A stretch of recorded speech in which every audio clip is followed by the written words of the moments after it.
The first scream didn't sound human. It tore through the stone corridors of the old country state like something ripped out of nightmare, raw, primal, and laced with disbelief. Chairs scraped. Glasses shook. Someone dropped a bouquet. And then the entire house fell into a suffocating, instant silence. I knew that scream. It belonged to her mother. I didn't wait for explanations or whispers or the tightening hands of relatives trying to keep order. I ran. My shoes hammered against the wooden floorboards, echoing like a warning. The closer I got to the bridal suite, the colder the air became, as if all warmth had leaked out from the cracked door at the end of the hallway. When I pushed it open, the room felt wrong, stilled, hollowed. A white wedding dress lay abandoned across the rug like a body. Makeup brushes were scattered across the vanity. The veil hung from a chair, gently swaying as if someone had moved it moments ago. And she wasn't there. My bride, Amara. My throat tightened until it barely let air through. Her mother stood in the center of the room, her hands trembling, a crumpled piece of paper clutched between her fingers like it was a last fragile piece of her daughter. She looked at me with eyes already shattered. "She's gone," she said, and her voice sounded like it hurt to push out. My knees nearly buckled. "What do you mean gone? Where? Where did she go?" I stepped toward her, my voice cracking in places I couldn't hide. She wouldn't just leave. Not today. Not like this. But the look in her mother's eyes told me she wasn't wrong. This wasn't a prank. Not cold feet. Not nerves. She lifted the paper with trembling fingers. She left this. I didn't want to touch it. I didn't want anything that could confirm the storm rising in my chest. But I took it anyway, because I had to. Because a man about to marry the love of his life can't simply refuse the truth, no matter how sharp it is. The note was short. He came back for me. That was it. 7 words that detonated like a bomb. I read it again. And again. And again, until the letters blurred. My brain fought the meaning even as my body sank into it like quicksand. "What does that mean?" I said, barely hearing myself. "Who the hell is he?" No one answered. Because no one knew. Or maybe someone did, but the truth was lodged behind paralyzed lips. The maid of honor, Alina, stood near the doorway, pale as plaster. Her hands were clasped in front of her, knuckles white, breathing shallow, like she'd seen this coming. I turned toward her. "Alina, did she say anything to you? Last night? This morning? Anything strange?" Her lips parted, but the sound stuck. Then she shook her head too quickly. "No, nothing. She was normal." A lie. Or fear. I couldn't tell which. Behind her, the bridesmaids huddled like frightened birds, the best man pacing, the wedding planner trying to gather discarded items from floor, pretending she wasn't spiraling. I looked back at the note. At the handwriting I recognized, Amora's looping letters, the way she dotted her I's with a slight rightward slant. It was real. This was her. But he?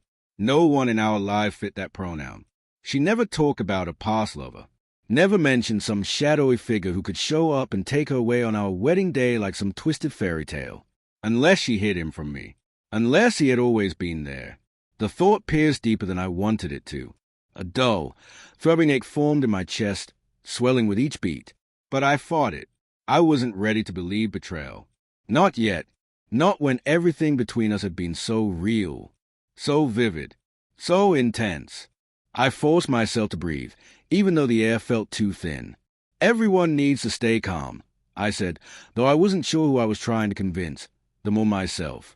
She couldn't have gotten far. Search the grounds. Check the gates, the road, the lake. She's here somewhere.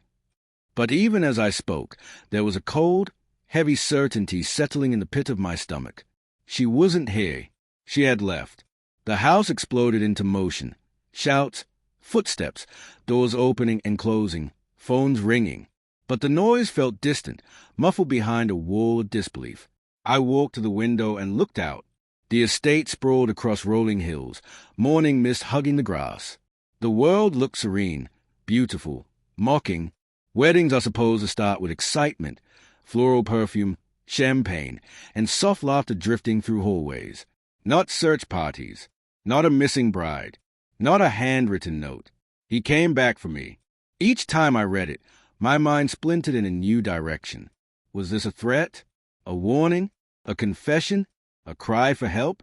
Or the truth I didn't want to face, that another man had a claim on her heart, one she never told me about. I heard footsteps approach behind me. Heavy ones.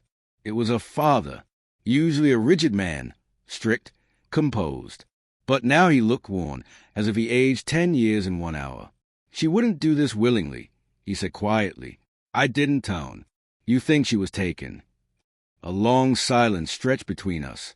I think, he said slowly, that my daughter has been running from something for a very long time. Something she never explained. Something we never pushed her to talk about. He exhaled hard, grief laced with regret, and I think it finally caught up. I finally turned to face him, and what I saw made my pulse spike. Fear, not confusion, not grief, not anger. Fear, as if he knew who he was, as if he had been real all along. My voice came out hoarse. You know something. He swallowed, looked away. I know enough to be worried. Tell me. My tone sharpened. Tell me who she's talking about. But before he could speak, Alina burst back into the room, breathless. They found something, she shouted, panic cutting into her voice. Down by the greenhouse. We both ran. The path to the greenhouse was narrow, lined with tall hedges that whispered in the rising breeze.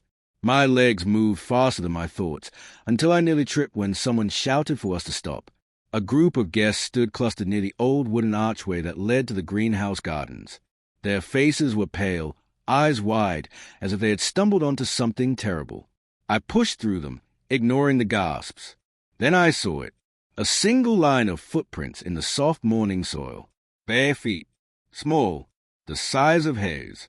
They led away from the greenhouse, toward the thick woods behind the estate.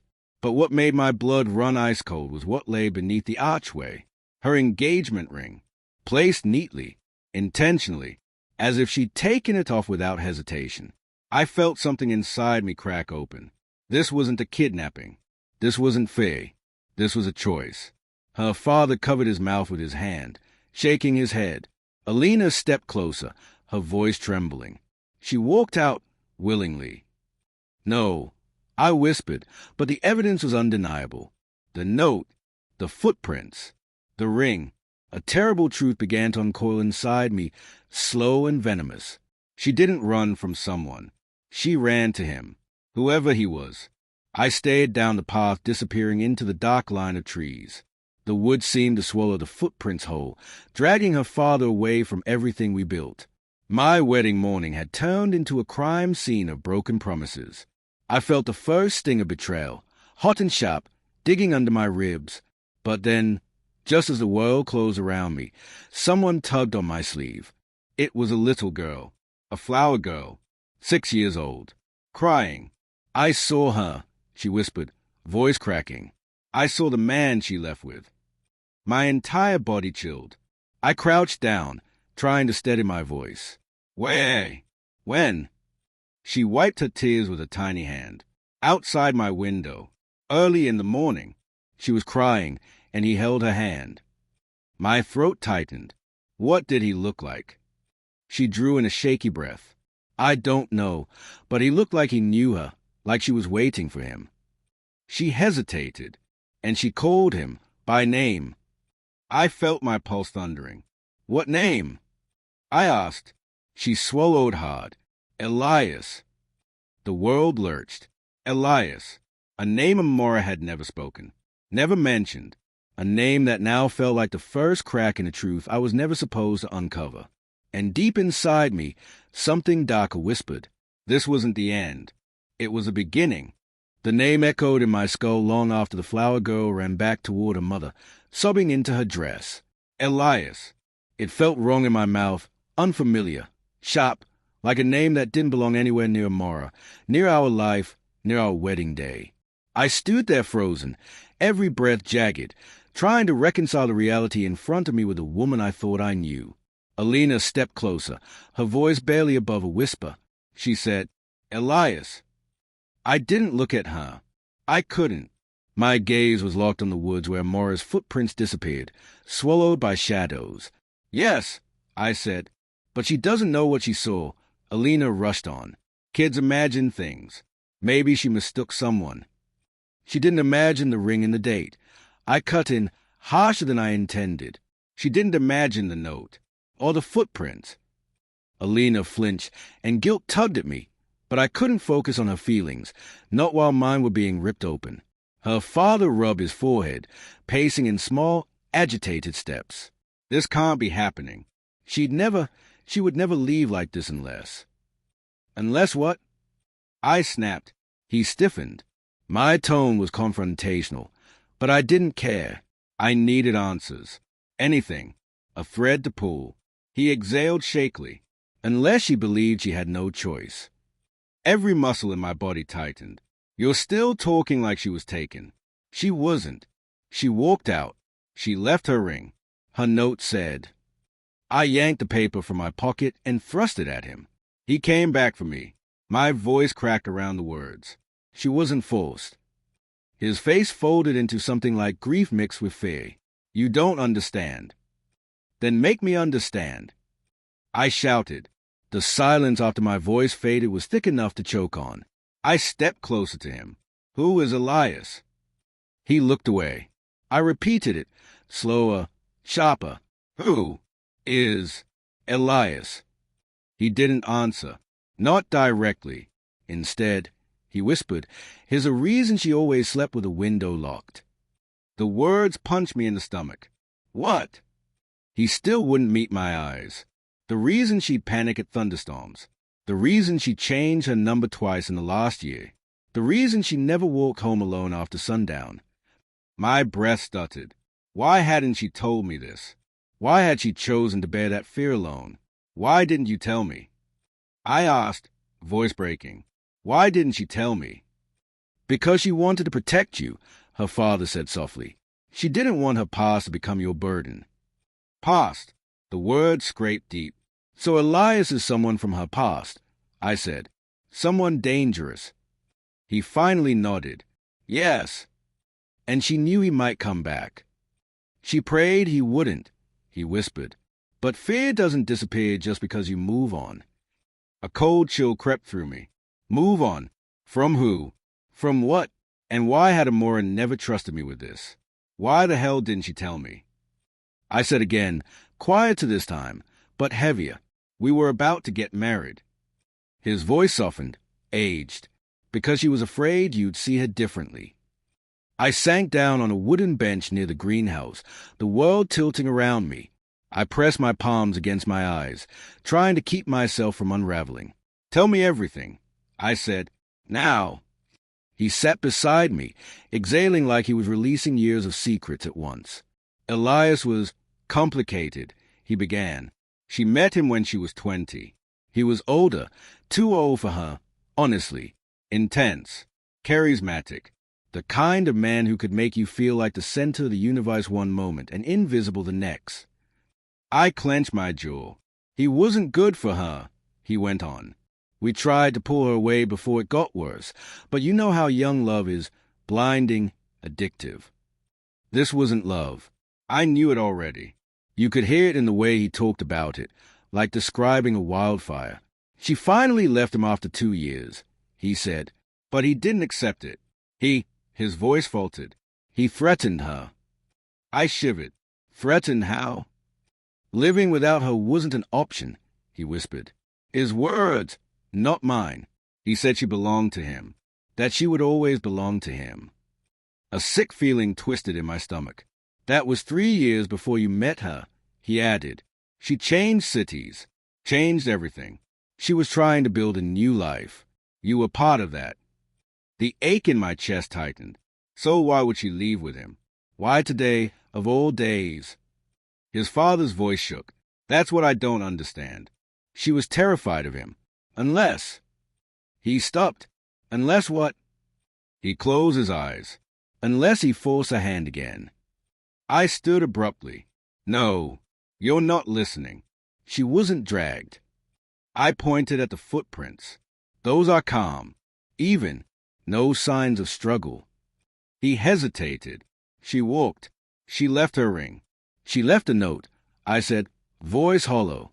This wasn't fair. This was choice. The truth tasted bitter and metallic. She chose him. Or she chose something tied to him. Something I didn't understand yet. I reached for my phone, my fingers shaking as I dialed her number for the 100th time. Straight to voicemail. Her voice, the one I had imagined hearing at the altar today, filled the air. Hi, this is Amara. Leave a message, and... I ended the call before it finished. The best man approached cautiously. The groundskeepers are sweeping the forest trails. Nothing yet. I nodded mechanically. The other guests had been guided back into the estate, some crying, some whispering behind closed doors. My wedding had become a small-town tragedy, but I wasn't ready to accept it. I turned to Alina, who stood a few steps away, arms wrapped tightly around herself, eyes red. You knew something, I said quietly. She jerked back as though struck. What? No, I didn't. You reacted when you heard the name Elias. You flinched. Why? Her throat bobbed as she swallowed. I knew she had someone in her past she didn't like talking about. That's all. That's not all, I said, stepping closer. Tell me what she told you. Alina's eyes glistened. She said he wasn't supposed to find her again. Again? The word was a cold blade, so she thought he was still looking. Alina nodded helplessly. She said if he ever came back, she'd know. How?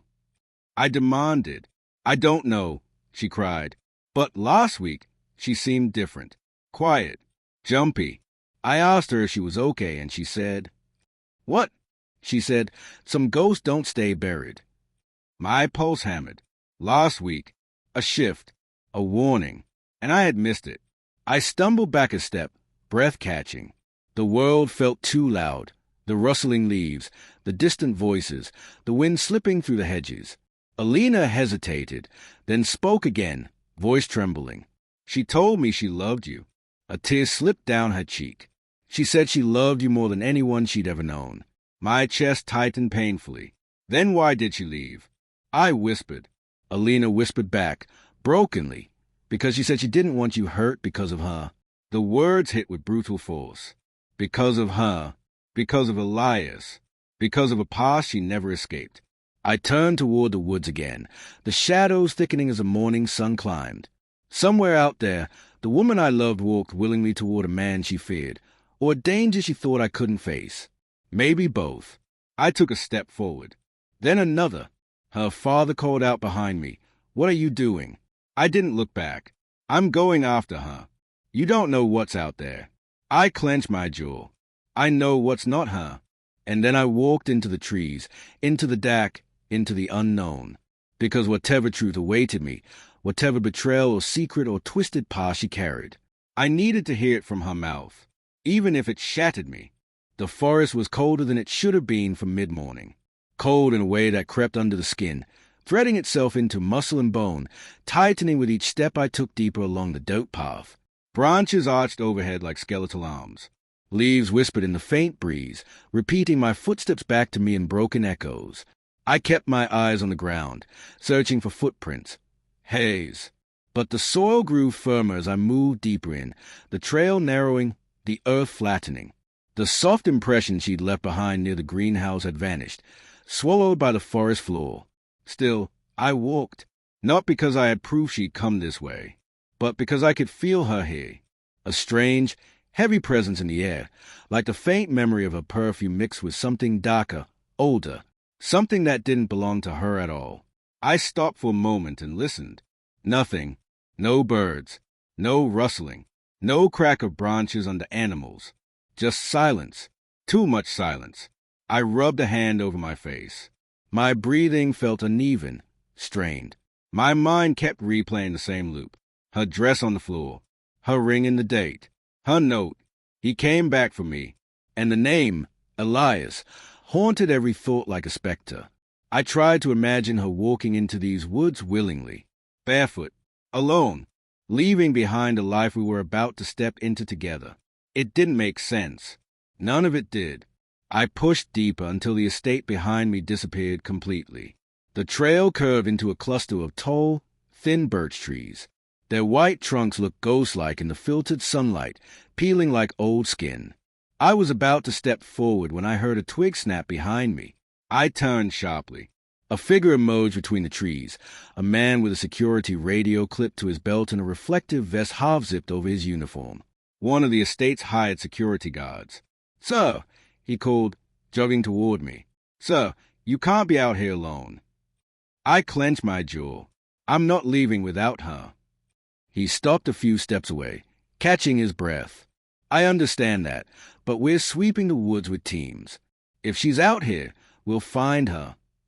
"No offense," I said coldly, "but you didn't even know she left the estate until 20 minutes after she was gone." He flinched slightly. "I get your anger," he said carefully, "but you won't help her by wandering off alone.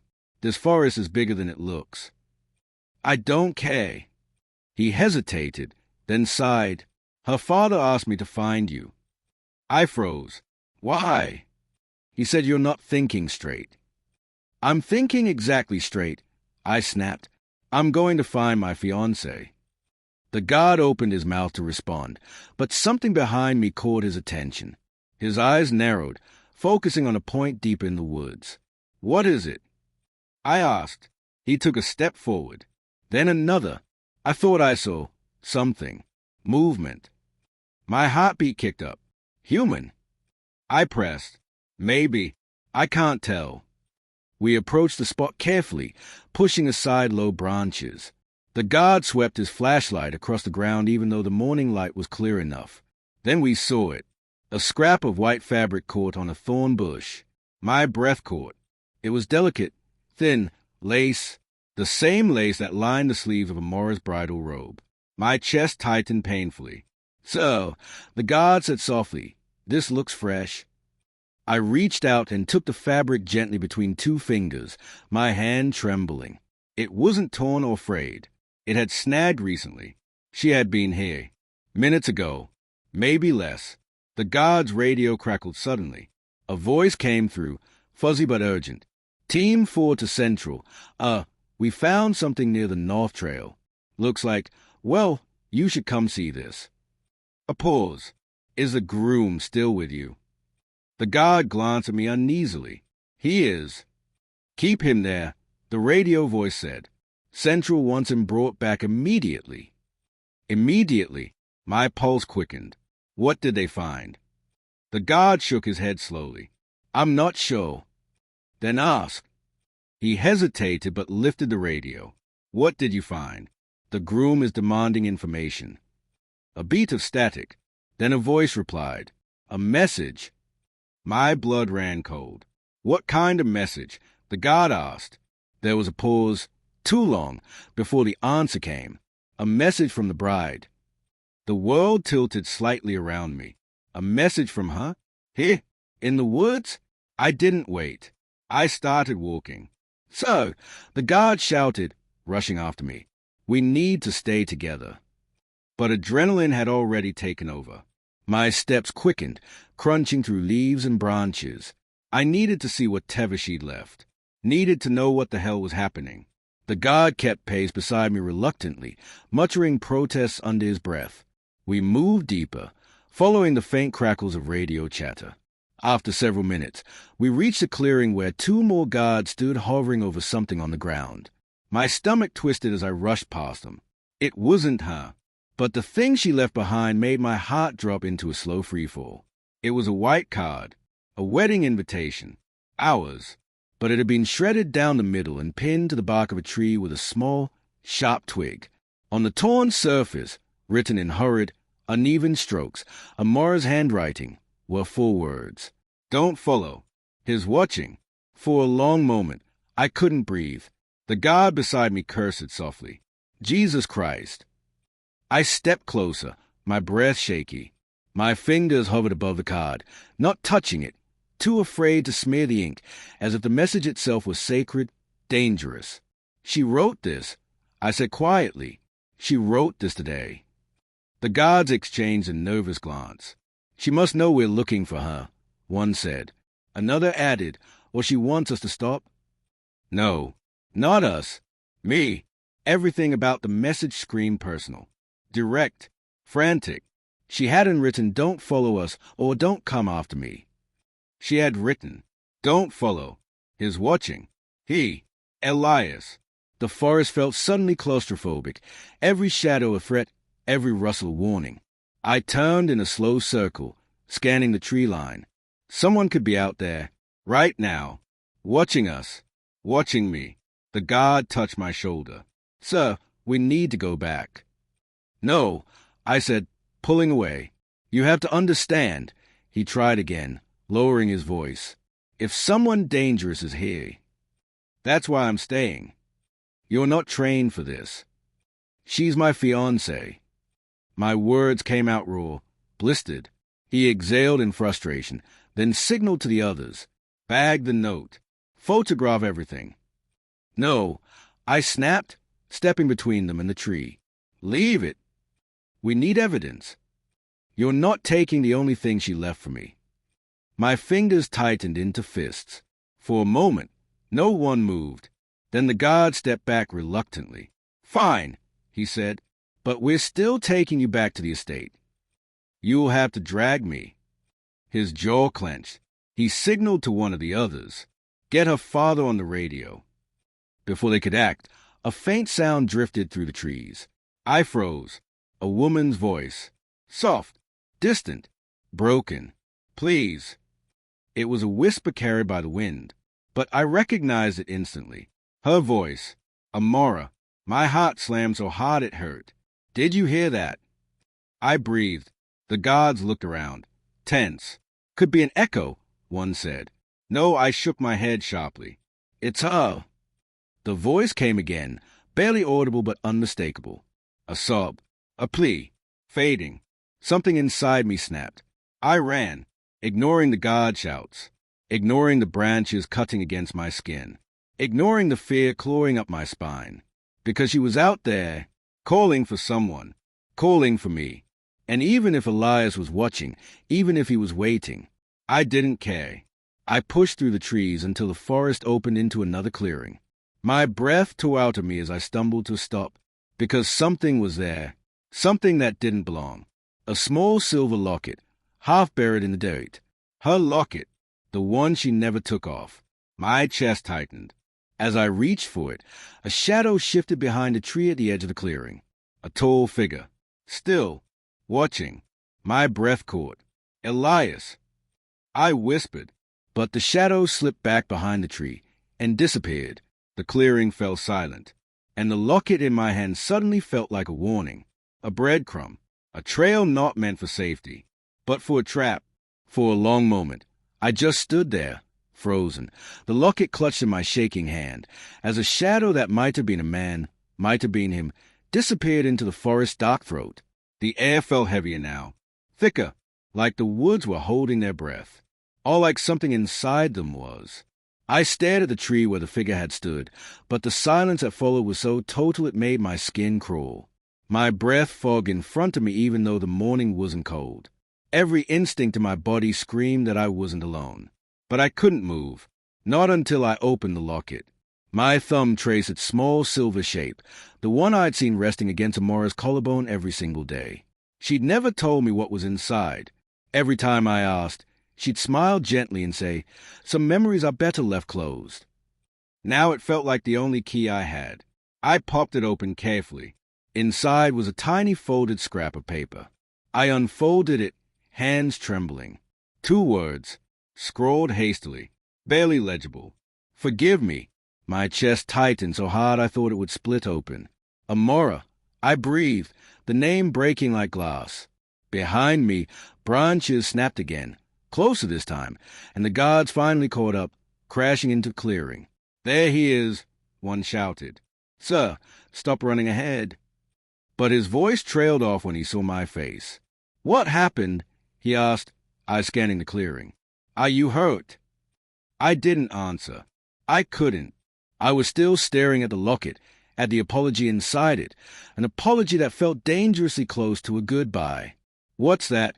another guard asked, stepping closer. I snapped the locket shut and stuffed it into my pocket. "Nothing." We need to get this back to the estate, the lead god insisted, reaching out to guide me. I jerked away. No, you can't stay out here. Whoever left that message, whoever she's with, might still be here. I know. The god blinked. Then why won't you come back? Because she's calling for me. The words left my mouth raw, scraped. She left this for me. All of this, for me. She wants me to follow. Sir, the god said slowly. The message she wrote said not to follow. I looked him dead in the eyes. Then why leave a trail? He opened his mouth, shut it, then tried again. People under duress don't always think clearly. She's thinking clearly enough to leave signs. Or the god swallowed, or someone else is leaving them. That possibility struck me like a physical blow. What if these breadcrumbs weren't from her? What if they were from him? A way to lure me deeper. Away from help. Away from safety. A lure designed specifically for me. I shivered despite the rising sun. Sir, the god said, tone firming, our job is to protect you. I stepped back, and mine is to protect her. We can help. You're in my way. The god stiffened. The lead sighed heavily. Her father ordered us to bring you back, forcefully if needed. My stomach tightened. This was going to escalate. Fast. Don't. I warned, but he stepped closer. Sir, please come with us. No. No, no, no. I couldn't be dragged back now. Not when I was close. Not when the locket still radiated warmth from her skin. Not when a shadow had stood here moments ago, waiting, watching. I looked around quickly and saw the narrow deer path that cut between the trees. Barely visible unless you knew what to look for. The kind of path someone fleeing quietly might choose. The kind of path a Mora would choose. Without thinking, I bolted. Sir, stop. Branches whipped at my arms as I tore down the path. Behind me, guards shouted and stumbled, but I'd gotten a head start. My lungs burned. My heartbeat pounded in my ears like war drums. But I didn't slow. I didn't stop until the shouting behind me faded. Only then, when the forest swallowed the noise hole, did I realize where I'd ended up. A clearing. Circular. Still. And in the center stood an old wooden shed. Its paint was peeled. Roof sagging. Door slightly ajar. Forgotten by time and swallowed by the forest. Except someone had been here recently. The dirt in front of the door was disturbed. Fresh footprints. 2 sets. One small, one large. My breath hitched. A Mora. And someone else. Him. I stepped closer. Cautiously, the air thick and stale. The shed looked deserted, but the kind of deserted that meant someone had just left. My fingers reached for the door. It creaked open. Inside, dust floated in the still air, illuminated by shafts of sunlight through holes in the roof. The room was empty except for a wooden chair, a discarded shoelace, a dried smear of mud, and a scrap of wedding veil in the corner. Her veil. My heart clenched. The chair was positioned facing the back wall, as if someone had been seated there. Tired? Restrained? Or just waiting? I stepped inside. The floorboards groaned under my weight, loud in the dead silence. The smell of damp wood and old rot filled my nose, making me feel dizzy. My fingers grazed the chair's armrest. Scratched into the wood, quick and forceful, were 3 letters. E. L. I. My breath caught. Eli. Short for Elias. This place wasn't just used today. He'd been here before. Recently. Maybe often. This was a meeting place. A hiding place. A memory. My skin crawled. I stepped backward, toward the door. That's when something crackled under my shoe. Paper. I crouched and picked it up. Another torn piece of our wedding invitation. On the back, written in frantic ink. He won't let me go this time. My throat closed. My vision blurred. And for the first time since the morning began, a terrible possibility clawed up inside me. This wasn't betrayal. This wasn't her choosing him. This was fear. She wasn't running to him. She was being pulled back by something stronger, darker, older, something she never escaped. A shadow moved outside the shed. Slow. Deliberate. My heart leapt into my throat. I toned. But when I reached the doorway, The clearing was empty, silent. Only, at the base of a nearby tree, something glinted, catching the light. A ring. My ring. The one I'd slipped onto her finger during the rehearsal last night, joking that she should get used to having it there. She had removed it after she disappeared near the greenhouse. Which meant this one. I knelt, picking it up. It wasn't her engagement ring. It was my wedding band, the one I was supposed to wear today, the one that never left its box in the groom suite. My mouth went dry. She didn't have this. She couldn't have taken it, unless he took it, unless he had been in the estate, inside the groom's room, inside the house. My pulse roared. Suddenly the woods felt alive with dangers I couldn't see. A presence pressed against the back of my neck. And for the first time, I felt it. Someone was behind me, watching. Close. So close I could almost feel his breath. I turned slowly, but before I saw anything, a voice slid through the trees. A man's voice. Low, smooth. Doc, go back, it said calmly. Before you become part of this too. The hairs on my arms rose. That voice, it was inches away. I spun around fully, but the clearing was empty. Only the echo of his words remained, and my heart pounded with a new, brutal truth. He wasn't just watching. He was guiding me, leading me, playing with me. And Amora was somewhere ahead, with him, or trapped by him. Oh, I couldn't finish the thought. I wouldn't. But one thing became clear, sharp as a blade. This wasn't just a missing bride. This wasn't just a runaway wedding. This was a hunt, and I was already inside it. For a long moment, I couldn't move. The hotel corridor felt too quiet, wrongly quiet, as if it were holding its breath with me. Room 314's door stood slightly ajar, the latch not fully caught, the faintest sliver of darkness visible through the gap. It was the kind of gap that didn't happen by accident. Someone had closed this door in a hurry, or someone had expected to return. A thin thread of icy dread tugged at my spine. I pushed the door open. The room wasn't empty. At first glance, everything was perfectly ordinary. A queen-size bed with wrinkled white sheets, a small sitting area with 2 chairs, a suitcase half open on the luggage rack, a faint smell of perfume, and something sharper, something chemical. But it was a silence that felt wrong. A heavy, suffocating silence. The kind that carried the ghost of an argument, a confession, a terrible choice. My chest tightened. Elena!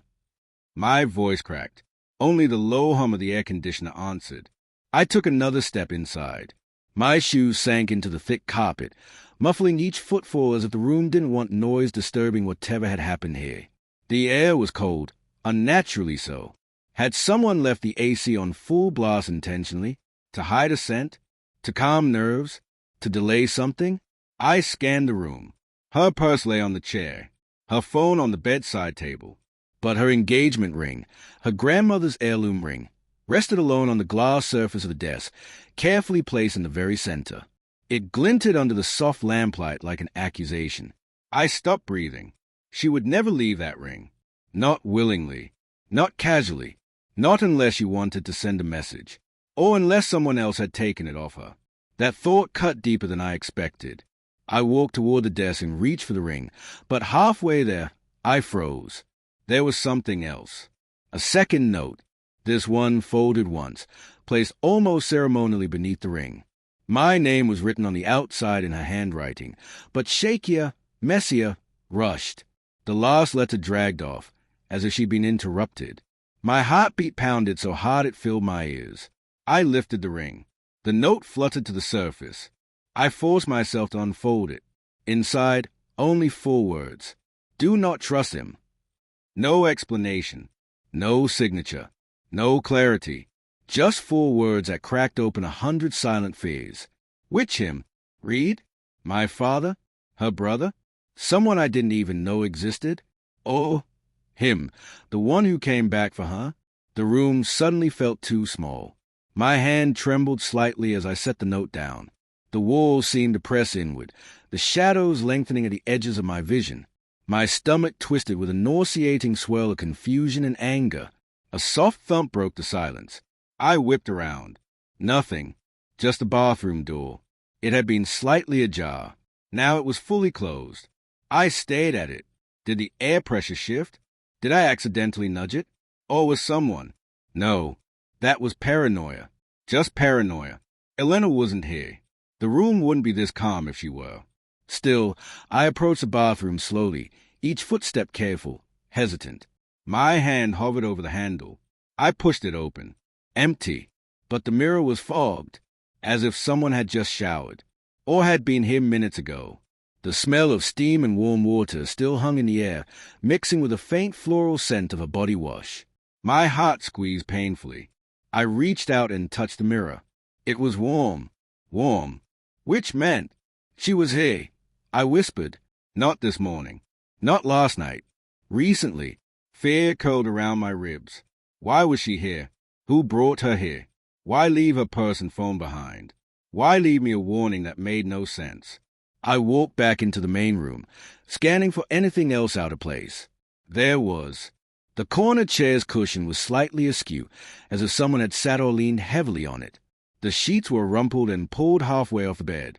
A shoe print, muddy, large, definitely not Elena's, stained the carpet near the door.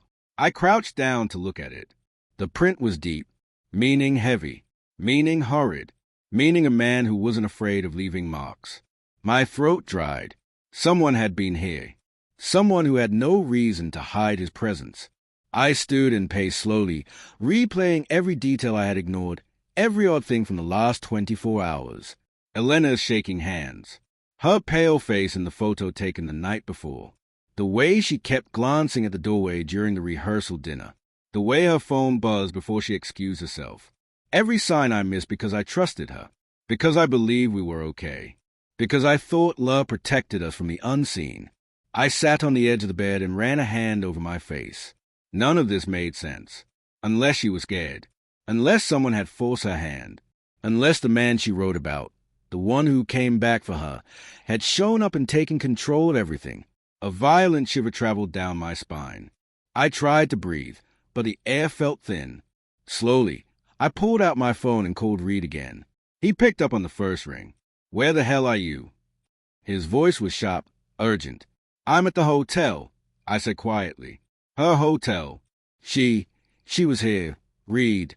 Recently. Minutes ago. What? His tone changed, hardened. What do you mean recently? The mirror's fogged. Her things are here. She left another note. What does it say? I hesitated. Saying it out loud made it real. Do not trust him. Silence. Then Reed cursed under his breath. Trust who? I don't know. Okay, he said quickly, shifting into the controlled calm he used at crime scenes. Listen to me. Don't touch anything else. I'm coming there now. Reed. Don't argue. And don't leave.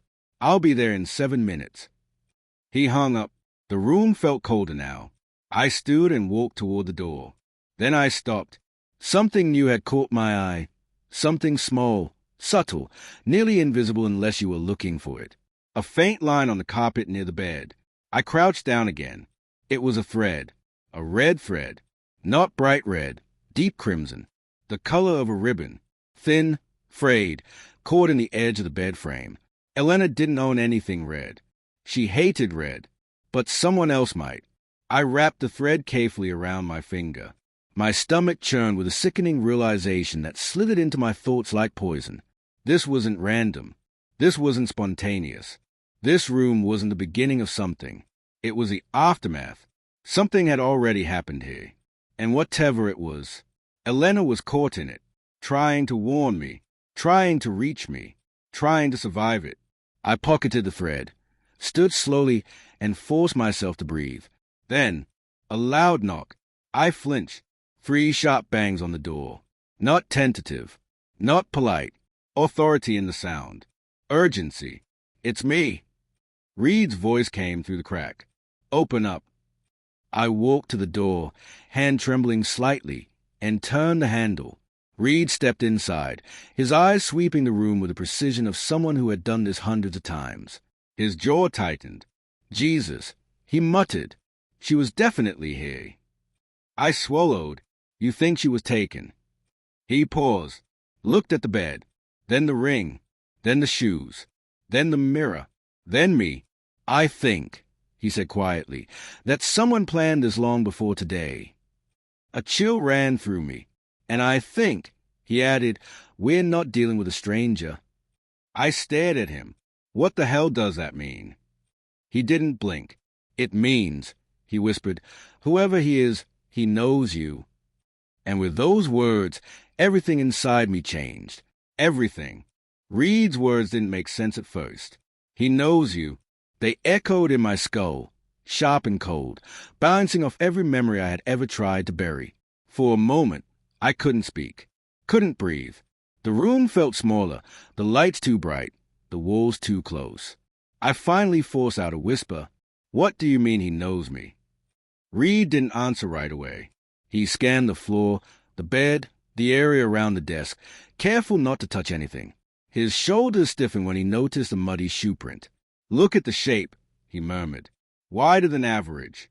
Heel drag on the back. This guy was in a hurry. You're avoiding the question. Reed finally looked at me. Really looked. Like he was weighing how much to tell me and how much would break me. That note, he said. The first one. The handwriting. The phrasing. The way she used he without a name. That wasn't panic. That was fear. And familiarity. So, he said quietly, Elena expected you to know who she meant. The floor fell out beneath me. That couldn't be possible. We didn't have a third person in our relationship. We didn't have enemies. We didn't have, but denial was a smooth, seductive lie, and somewhere deep down, I felt a crack. A memory stirred. Not a full one, just a flicker. A voice I hadn't heard in years. A name I never spoke aloud. I pushed it away immediately. No, impossible. That door was closed. Locked. Deadbolt from the inside. Reed watched my face closely. Too closely. Something's there, he said. What are you not telling me? Nothing. I snapped. Too fast. I don't know anything. He didn't buy it. I could see it in his eyes. Calm, calculating, patient. He had interrogated people for half his life. He recognized a tremor in a voice, the flicker in a gaze, the micro-hesitations. You remembered someone. I didn't. He stepped closer. Say his name. There's no name. Reed didn't flinch. He lowered his voice. You're not helping Elena by lying to yourself. My jaw tightened until it hurt. I wasn't lying. I just didn't want to remember. And that wasn't the same thing. Let's not do this, I muttered, turning away. But Reed wasn't letting it go. You think she left those notes because she wanted you confused. I stopped, or because she needed you to wake up, he finished. The words hit like a punch to the gut. Wake up. Wake up from what? Love? Loyalty? A false sense of safety? I swallowed hard, emotions choking me. She would have told me if something was wrong. Reed gave a humorless laugh. People never tell the whole truth, especially when they are trying to protect you. I turned away again, forcing air into my lungs. The hotel window overlooked the parking lot, cars coming and going like nothing in the world was wrong. Meanwhile, my life was splitting open at the seams. She wasn't protecting me, I murmured. She was hiding something. The moment I said it, I knew it was the truth. Elena had been hiding something for months. Small things, subtle things, gaps in her stories, late-night messages she brushed off, sudden mood swings, sleepless nights.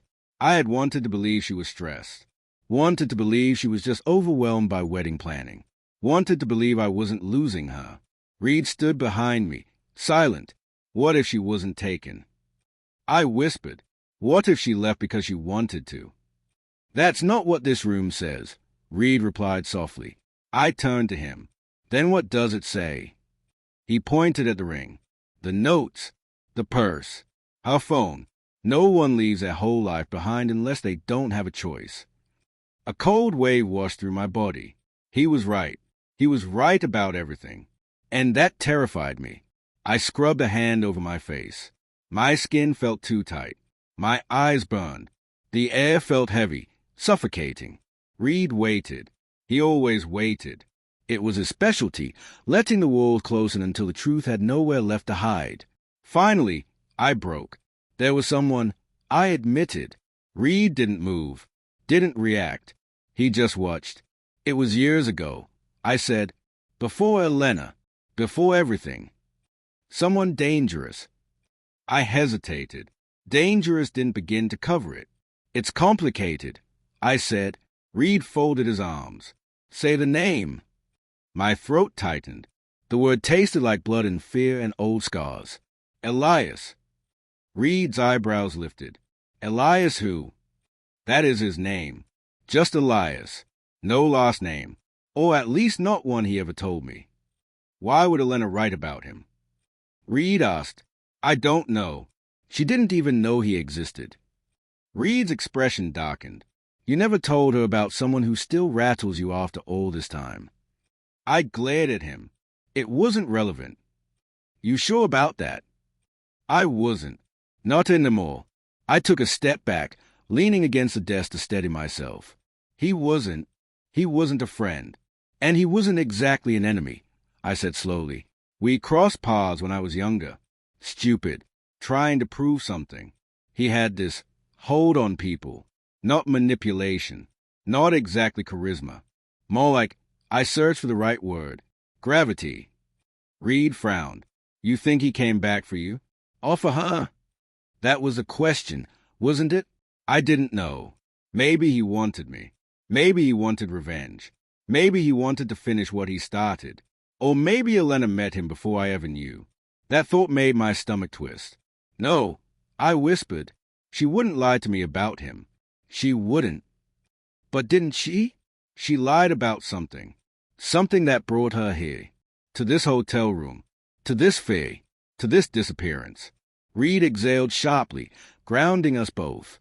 We need to find out why this man resurfaced. And why your fiancé thought he came back for her. I nodded slowly. Then my phone buzzed.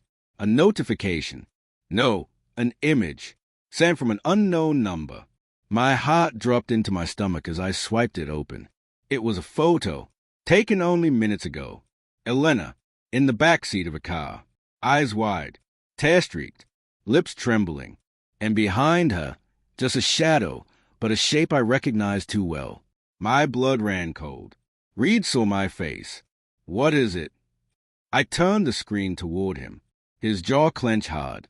Son of a... Another message appeared. 4 words. The same 4 words he wrote in the note. Do not trust him. Then another buzz. 1 more message. This one. He remembers you. 2. A chill crawled under my skin, sinking deep. Reed stared at the screen, then at me.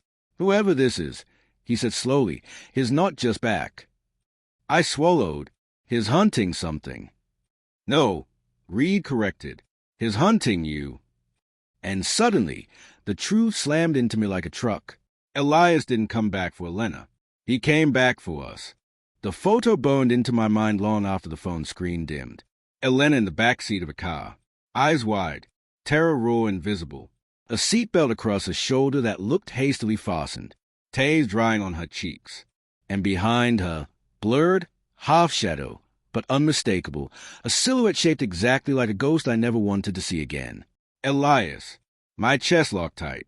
Reed moved toward me quickly. Sit down. You're starting to shake. I'm fine, I said, even though my legs felt like paper. You're not. He guided me to the chair by the desk. You need to breathe before we go after her. Go after her. The phrase jolted through me like electricity. We can't just sit here. We won't, he said firmly. But if you're panicking, you'll think wrong. And that's how people get killed. His tone was calm but edged with authority. The cop in him, the man who had seen kidnappings, disappearances, and endings that didn't come with reunions. I forced myself to inhale, slow and steady, but my breath shut it anyway. The image replayed behind my eyelids, the shadow that seemed to stare back at me. The message, he remembers you, too.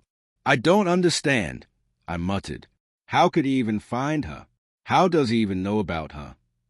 Reed crouched down in front of me, gripping the sides of the chair so I couldn't look away. Start from the beginning. Who was Elias? I rubbed my eyes with the heels of my palms. I told you, it's complicated. Make it simple. I swallowed hard. Memories I had shoved into the darkest corners of my mind began forcing their way out. He was someone I met when I was 21. I was stupid, reckless. I wanted excitement. Wanted to feel like I wasn't just some predictable guy following a predictable path. Reed didn't blink. He wasn't normal, I said. Not in the way he acted, not in the way he talked. He had this obsession with control, with people, with getting inside their heads. He could look at you and see everything you were afraid of. And you got mixed up with him, Reed guessed. I was young, I whispered, and he made me feel important, like I mattered to someone who saw more in me than I saw in myself. Reed's jaw tightened. That's how manipulators work. Go on. It wasn't friendship, I said. Not really. He used people. Used me. He dragged me into things I didn't want to be part of.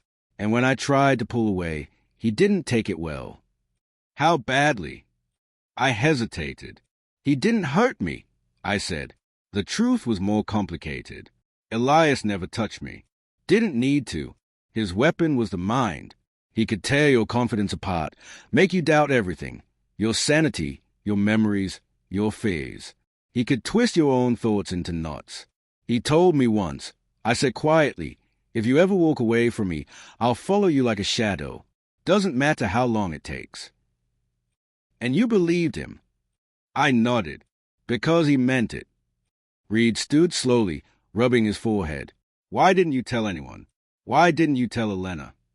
How do you explain something like that? Hey, remember when I said my past was boring? Turns out there's someone out there who thinks he owns my mind. She'd think I was insane. So you buried it. Completely. Reed exhaled sharply, and he came back. I stared at the wall, pulse thundering in my ears. But why, huh? Why today? Why? A sudden thought hit me so hard I jerked upright. Reed noticed. What? I swallowed. A letter. Last year. One I never told anyone about. What kind of letter? A warning. Just 2 words. Reed's eyes narrowed. What did it say? Miss me? His expression darkened instantly. You didn't think that was important. I thought it was a prank. Or someone screwing with me. There was no signature. Nothing connecting it to him. I burned it and forgot about it. Jesus, Reed muttered. You should have told someone. I didn't want to drag Elena into it. My voice cracked. I never imagined he'd find her. Reed paced the room, running his hands through his hair. Okay, he said finally. We need to figure out what he wants. Kidnapping for ransom? Unlikely. Personal motive? Much more likely. Revenge? Obsession? Maybe both. He said he remembers me. Which means this isn't random. A lump formed in my throat. The next thought was blinding. What if she met him before today? I whispered. Reed stopped pacing. Explain. What if he approached her when I wasn't around? What if she didn't tell me because she didn't want to worry me? You think he's been watching you? My stomach twisted. I said quietly, he's been watching us. The room felt suddenly colder, as if the air itself recoiled at the idea. Reed grabbed his phone. We need to track the number. It's a burner, I said automatically. Elias always used burners. Always untraceable. Always one step ahead. But maybe, just maybe, buzz. My phone vibrated again. Reed froze. Don't open it. I have to. No, you let me see it first. I lifted the phone. The notification preview showed another image, half visible. Reed snatched the phone from my hand before I could swipe. His face drained of color. What is it? I asked, panic rising again. He hesitated, and that hesitation terrified me more than anything. What is it? Reed! Slowly, he showed me the screen. This time, it wasn't Elena. It was me. A photo taken through a window. Taken from outside, in this very room, of me standing next to the desk minutes ago. My heart slammed against my ribs. He was here. He was here recently. Close enough to photograph me. Close enough to hear us. Close enough to... Reed. My voice trembled. He's watching us. Reed locked the door instantly, grabbed a heavy armchair, and wedged it beneath the handle. Then he whispered, "He's not watching." I stared at him, confused. He met my eyes with a cold, certain dread. "He's hunting." Before I could respond, another message appeared. This one wasn't an image, just 4 words. Or rather, 4 instructions. Leave the hotel. Alone. Now. Or she dies. A chill so deep it felt like ice water poured down my spine. Reed cursed, grabbing my arm. Don't listen to him. It's a trap. But I couldn't breathe, couldn't think, because another message followed immediately. A live photo. Elena. This time, she wasn't just scared. She was gagged, her hands tied, eyes swollen from crying, and a hand, Elias's hand, held her chin in place. Then the message, "Don't bring him. You know he ruins everything. Come alone, or I break her." I stared at the screen, shaking. Reed grabbed my shoulders. "Listen to me. This isn't negotiable. You don't go alone." I whispered one trembling sentence. "I don't have a choice." I stood there staring at the phone screen, my pulse thundering so hard it felt like it might shake the device out of my hands. Elena's face, terrified, gagged, helpless, burned into me. Her eyes weren't just afraid. They were pleading, begging, asking me to come. Alone. My whole body shook. Reed grabbed my arm firmly. "You are not walking into this." "I have to," I whispered. "You're thinking like a fiancé," he snapped. "But you need to think like someone trying to survive a predator." "I don't care about me," I shot back. "He has her. And that's exactly why you don't go alone." Reed stepped in front of me, blocking my path. Kidnappers make demands to isolate you. They want you helpless. They want control. You can't hand him exactly what he wants. "He'll hurt her if I don't." My voice cracked. "Reed, you saw the state she's in." "I did." His face tightened, which means he's already crossed lines. He's already escalating. You walking into his trap won't save her. It'll put both of you in body bags. His words hit hard, but the image of Elena's eyes, broken, pleading, splintered every ounce of reason. "He'll kill her," I whispered, barely able to breathe. "And if he kills her because I hesitated, if she dies thinking I didn't come for her, I won't survive it." Reed's jaw clenched, something raw flickering in his eyes.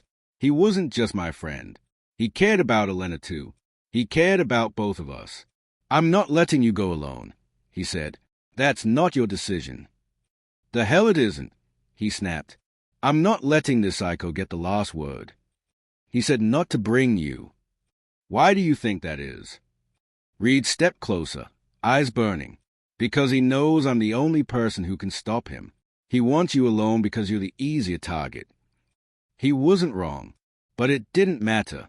Elena was the one suffering, not me. I'd walk through fire, walk into a grave, walk into the mouth of hell for her.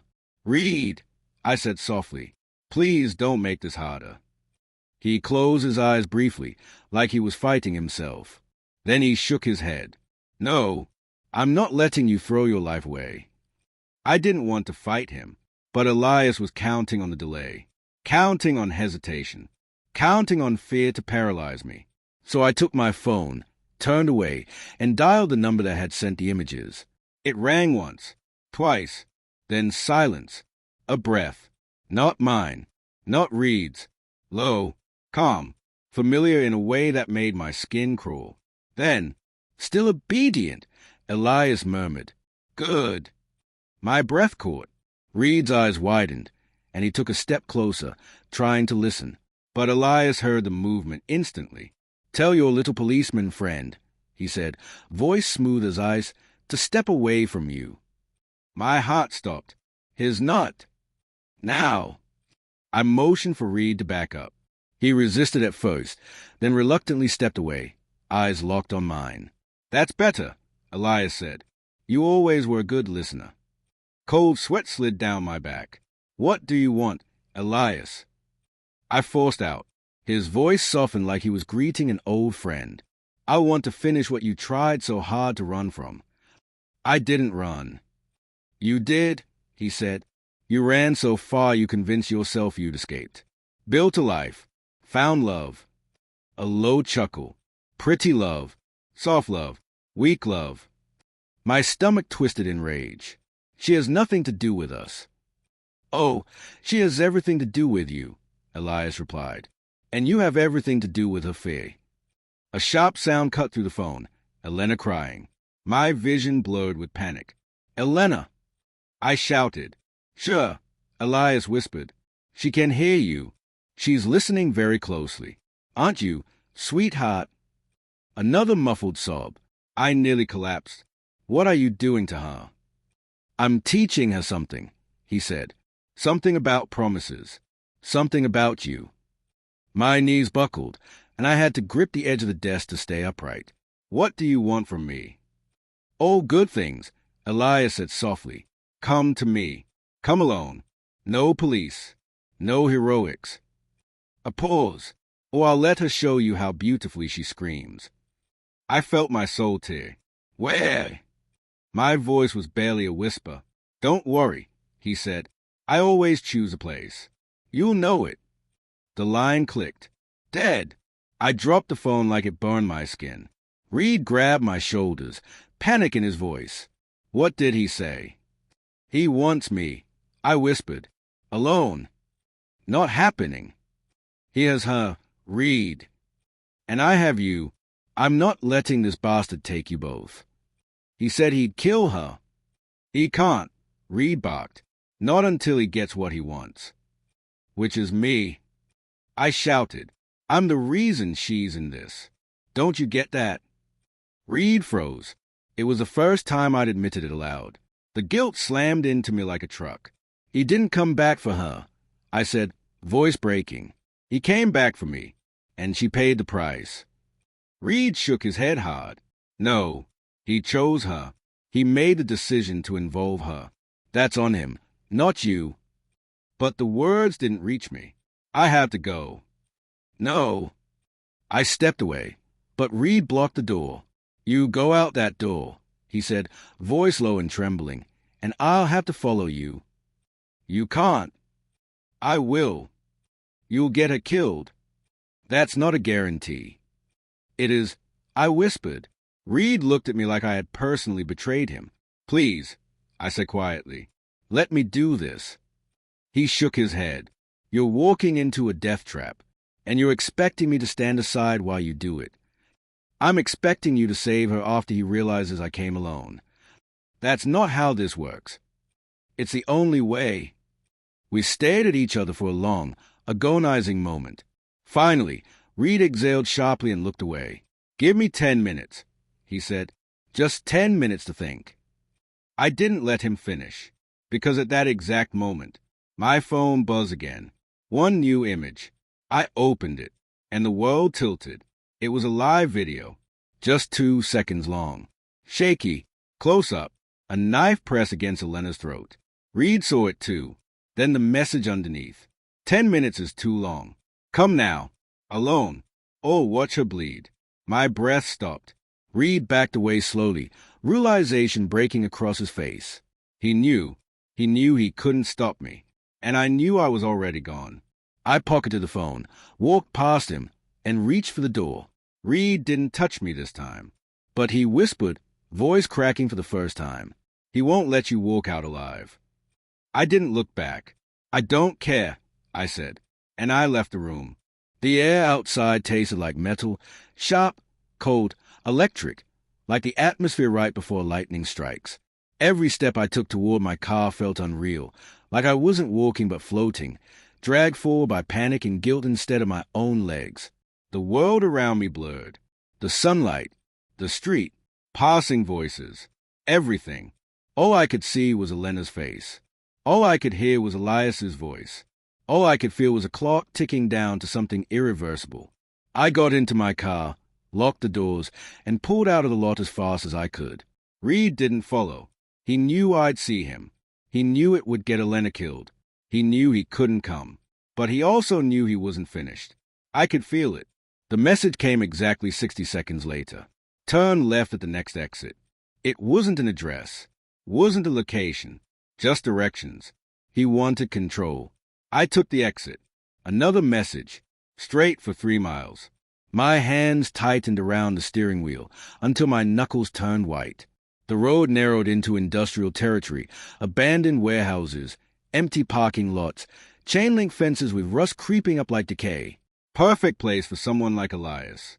Perfect place to hide something broken. Perfect place to break something new. My phone buzzed again. Good. You remembered how to follow.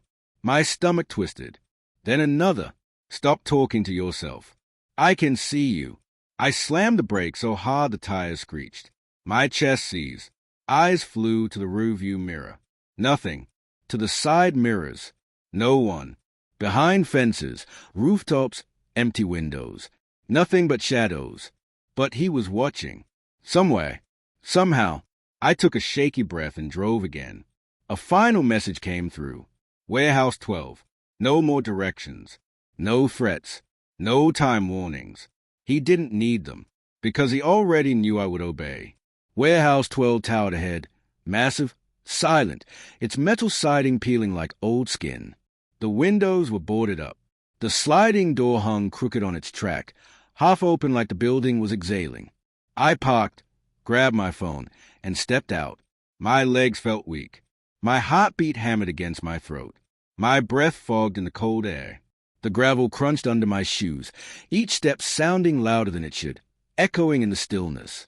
I reached the half-open door, pushed it. It screeched. Loud. Too loud. Inside, the warehouse swallowed the sound. It was dark. Only a few shafts of pale morning light slipped through cracks in the ceiling. My eyes adjusted slowly. That's when I saw the chair. It was placed in the center of the room, like a spotlight imagined around it. A single wooden chair. And tied to it, hands bound, feet bound, head slumped. Elena. I ran. Elena. Elena. I'm here. I'm here. Her head jerked up weakly, eyes glassy and terrified. No. She tried to speak, but the gag swallowed her voice. I'll get you out, I swear. I reached for the ropes. Don't. The voice echoed from somewhere behind me. Soft. Smooth. Too calm. I froze. My body went rigid. I didn't turn around, because I knew that voice too well. Elias stepped into the edge of my peripheral vision, slow, deliberate, like he was performing for an audience. Same posture, same smirk, but older, sharper, more frayed at the edges, like obsession had carved him into something thinner and more dangerous. He looked at me like he was looking at a prize he had finally reclaimed. Hello, he said softly. You came. My heart hammered so violently I thought it would explode. Elena, I whispered. Let her go. This is between you and me. Yes, Elias said. It always was.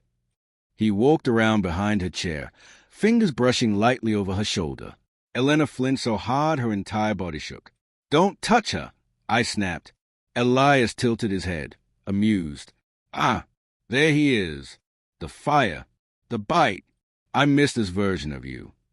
He leaned down and whispered something into Elena's ear. She jerked away, eyes wide with terror, tears spilling down her cheek. Elias straightened. She's very loyal to you, even now. Let her go. I will. He paused. After we finish. My blood iced. Finish what? I asked through clenched teeth. You know, Elias murmured, stepping closer. You ran from me without giving me the answers I wanted. I owed you nothing. You owed me everything, he suddenly roared, voice echoing violently through the empty space. Elena jerked in fear. I didn't move. Couldn't move. Elias's chest rose and fell fast, his rage a trembling vibration. Then he exhaled, smiled, calmer, scarier. I want to hear it, he said. Why you left me for her? I didn't leave you, I said. We were never... His hand snapped up like he was about to strike me, but he didn't. He only stared. "You promised me," he whispered. I shook my head slowly. "I never promised you anything. You told me I was the one person you trusted." His voice cracked, soft, childlike, broken. "You said you needed me. You said I mattered." I was vulnerable. I whispered, "I was not in love with you." His face twisted. "Don't lie." "I'm not." "You loved me," he screamed. "I didn't." His breath hitched. For a moment, he looked like a boy realizing the person he worshipped never saw him the same way. Then something cold and dead washed over his expression. "Then I'll take from you what you tried to replace me with." He grabbed a knife from his waistband. Elena screamed behind the gag, muffled and frantic, and my soul shattered. "Stop!" I roared, stepping between him and her. He froze, but the knife stayed raised. "Take me," I whispered. "Whatever you think you want, whatever vengeance you think is owed, take it out on me. Just let her go. She did nothing to you." Elias stared at me for a long, suffocating moment. Then he laughed softly. "No," he said, "you don't get to negotiate now." He circled me slowly, like a predator testing angles. "You broke me," he whispered. "Now I will break you." He pressed the knife to my throat. Cold metal. Cold intent. "Say it," he breathed. "Say that you loved me." "I can't," I whispered. He pressed harder. A sting of blood. "Say it." "I won't." He trembled violently. Anger and heartbreak and madness twisted into one. Then, a noise. A small sound. Behind us. Elias stiffened. I turned slightly, just enough to see through the shadows at the edge of the warehouse entrance. A silhouette. A gun raised. A voice, low, steady, furious. "Step away from him." Reed. He had followed. He had found us. And Elias. Elias smiled. A wide, unhinged smile. "I told you not to bring him," he whispered. The knife pressed harder. Reed aimed directly at Elias's skull. "Drop the weapon." Reed said, every word a loaded threat. Elena sobbed. My heart slammed so hard it hurt. Elias tilted his head, eyes bright with excitement. "Now it's interesting." And then he moved. Fast. Too fast. Everything exploded at once. What happened next wasn't a sequence of events. It was an explosion, chaotic, blinding, sound swallowed by adrenaline and fear. Elias lunged. Reed fired. Elena screamed into her gag. And I only remember light and impact. The knife flashed like a streak of lightning. A gunshot cracked through the air.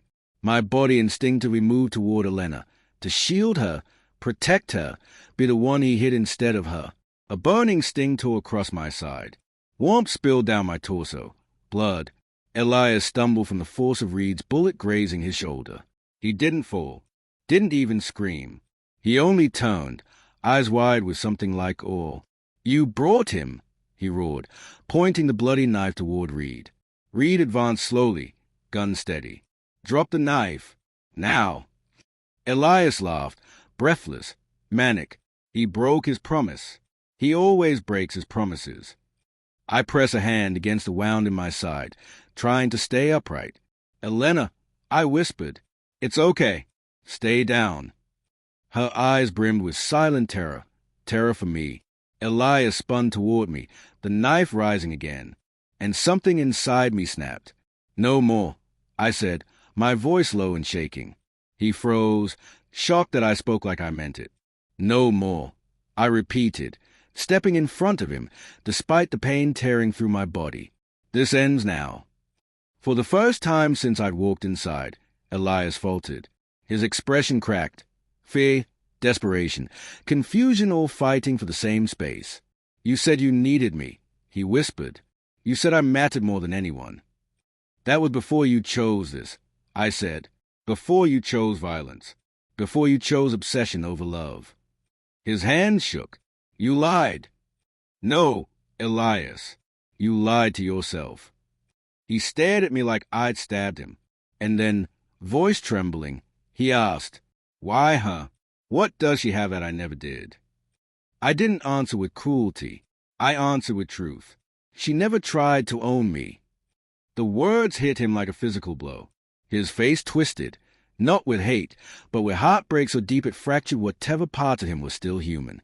He raised the knife again, but his hand was shaking violently. Reed took the chance. 2 steps forward.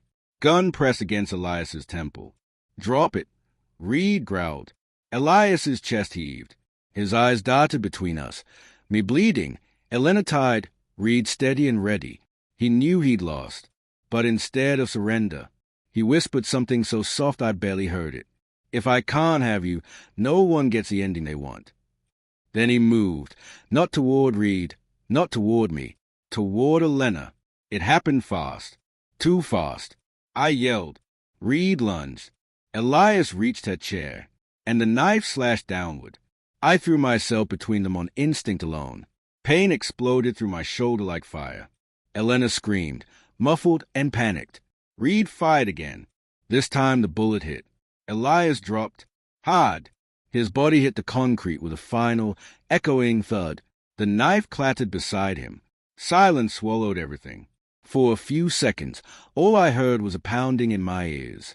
Then Reed rushed to Elena, cutting her free. She ripped the gag off, gasping, sobbing, reaching for me. I barely caught her. "Oh, God! No, no. You're bleeding." Her shaking hands pressed against a wound in my shoulder, helpless and terrified. "I'm okay," I whispered, lying badly. "You're safe. That's all that matters." Reed checked Elias's pulse. His expression tightened. "He's gone," he said quietly. Elena buried her face in my chest, sobbing. Relief, shock, horror, all of it trembling through her. Reed turned to me. His eyes were softer than I'd ever seen. "You saved her," he said. "No," I whispered, exhausted. "You did." But he shook his head. "You walked in here knowing you might die. That's not weakness. That's love." The word hit me like a bruise. Love. I'd never understood it fully until this moment. What it meant to choose someone over safety, over reason, over fear. Elena clung to me like she never wanted to let go. I held her back. The aftermath was quiet. Police flooded in minutes later. Reed had texted them the location once he saw I'd left without stopping. Paramedics wrapped my wounds. Paramedics wrapped Elena in blankets she didn't seem to feel. Statements were taken. Photos. Measurements. Evidence bags. But none of that felt real. What felt real was sitting beside Elena in the ambulance, our hands locked like anchors. She stared at me with swollen eyes. "I thought," her voice cracked, "I thought you'd die because of me." "I thought you'd die because of me," I whispered. She shook her head weakly. "Don't say that." "It's true." She squeezed my hand so hard it hurt. "I don't care what happened before us," she whispered. "I don't care who he was to you. I only care that you're here, that you're alive." I swallowed hard. What if I broke us?